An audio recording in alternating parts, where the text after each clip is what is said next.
आपकी सनातन वाली सरकार है, 22 राज्यों में सनातन वाली सरकार बन गई जिसके दावे किए जाते हैं, उस पर भी आप कह रहे हैं कि बाबाओं का ठीक नहीं चल रहा है। अभी 16 ही जगह, एकाधिकार तो 16 जगह ही है। 17 जगह बंगाल को लेकर, बंगाल भी अभी जुड़ गया। हाँ। तो मुझे लगता है कि ये और बढ़ना चाहिए, क्योंकि ये हिंदुस्तान है ना, रामकृष्ण की धरा में रहेंगे और सरकार किसी और की होगी, कैसे चलेगा? पूरे देश में आप लोग एक ही पार्टी की सरकार करवा दीजिए, फिर सरकार का जो मन करेगा वो करेगी। अभी देखिए महंगाई सरकार ने बढ़ा दी है, आप भी इतने खुश हो रहे हैं, आपकी भी विदेश यात्राओं में कटौती कर दी गई है। पता है ना, बताया गया है प्रधानमंत्री जी की ओर से कि 1 साल तक विदेश यात्रा टाल दें। आप भी इतने दुनिया भर में घूमे हुए हैं, तो आपने भी टाली है क्या विदेश यात्रा अपनी? नहीं, विदेश यात्राएं टालने की आवश्यकता नहीं पड़ी। अभी टेक्नोलॉजी बहुत बढ़ गई है। हाँ। जो हम लोग जाकर के वहां करते थे, अभी जूम मीटिंग से हो जाता है। देखिए, समय के साथ परिवर्तनशील होना। आप महंगाई बढ़ना किसको कहते हैं? एक तरफ आपको अपनी इनकम बढ़ानी है, दूसरी तरफ आप महंगाई बढ़ने नहीं देना चाहते, ये कैसे चलेगा?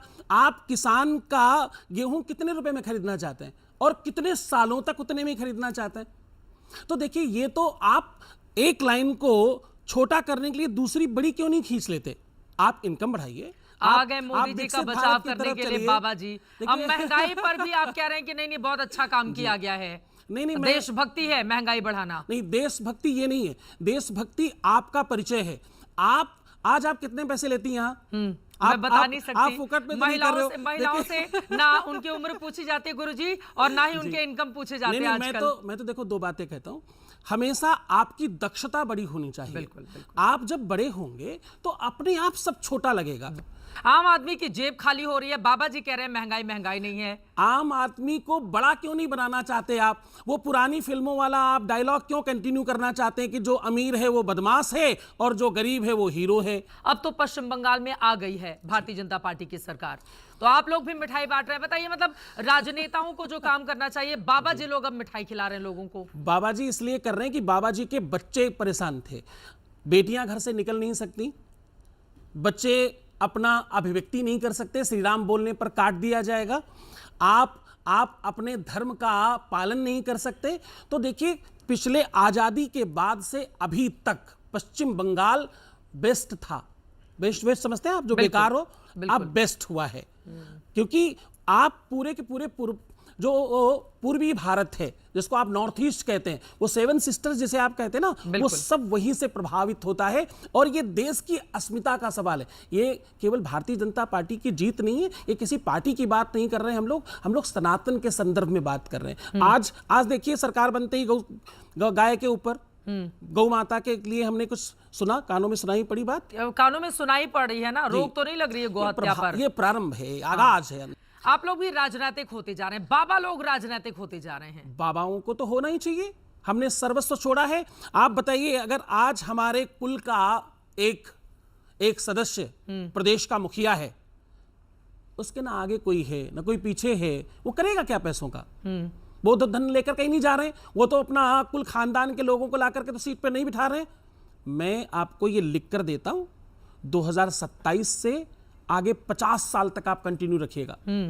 अब सरकार उत्तर प्रदेश में, देश में बदलने वाली नहीं है, तो ये माहौल बनाने की आवश्यकता है ही नहीं। माहौल तो बन चुका है, अब केवल आवश्यकता है जागने की। लोग आंखें खोलकर सो रहे हैं। बीजेपी बाबा लोगों के लिए ऐसा क्या करती है सतीश आचार्य जी, जो आप लोग भारतीय जनता पार्टी को लेकर इतने उत्साहित हैं कि अगले 50 साल तक की भविष्यवाणी आप कर रहे हैं स्टूडियो से? ये बात आपने मेरे मन की पूछी और मैं चाह रहा था कि आप ये पूछें। बड़ा धन्यवाद पहले आपका। मैं अपनी तमाम वो जो यातनाएं हमने देखी हैं अपने साधुओं के ऊपर, वो सब आपसे छुपा नहीं है, आप सब जानते हैं, पर कुछ मुख्य बातें आपको बताता हूं।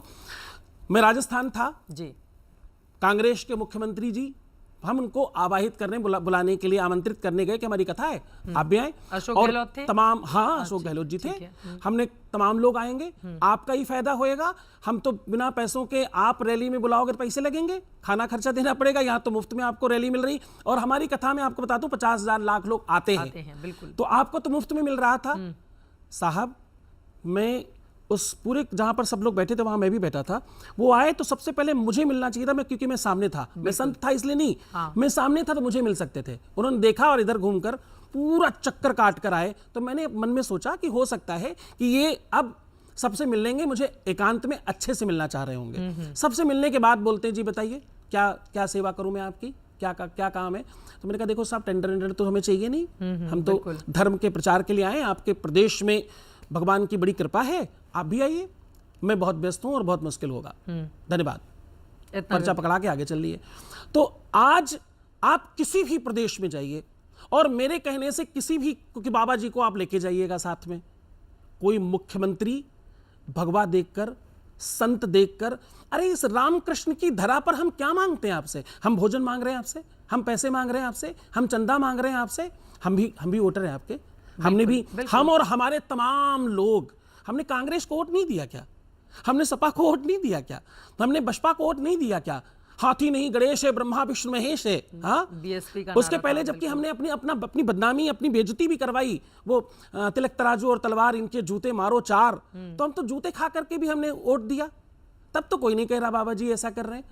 आज हमको सिर्फ इतना ही तो चाहिए कि आप हमें सम्मान करें, सकता है। आपने राजस्थान का उदाहरण दिया कि आपके साथ कैसा व्यवहार कांग्रेस की सरकार में किया गया, पश्चिम बंगाल को लेकर भी क्या है, क्योंकि हाल के दिनों में जब भारतीय जनता पार्टी की सरकार की प्रबल संभावना लग रही थी आने की और उसके बाद सरकार आ भी गई, उस दौरान कई ऐसे बाबा रहे जिनकी ओर से बताया गया कि वहां पर इजाजत नहीं मिलती थी कि आप इस तरह का कोई कार्यक्रम जाकर कर पाए, जबकि रामकृष्ण परमहंस स्वामी विवेकानंद की वो धरती है। अब क्या वहां पर भी कुछ आपका ऐसा अनुभव रहा है? बिल्कुल वैसा अनुभव रहा। मैं पिछले 3 सालों से अपने मठ की तरफ से, अपने मत की तरफ से निरंतर काम कर रहा हूं बंगाल में। और बंगाल का सबसे बड़ा अनुभव क्या है आपको बताता हूं कि हमारी जो गंगा सागर की यात्रा है जी, वो हम बेबाक नहीं कर पाए आज तक, अब कर पाएंगे।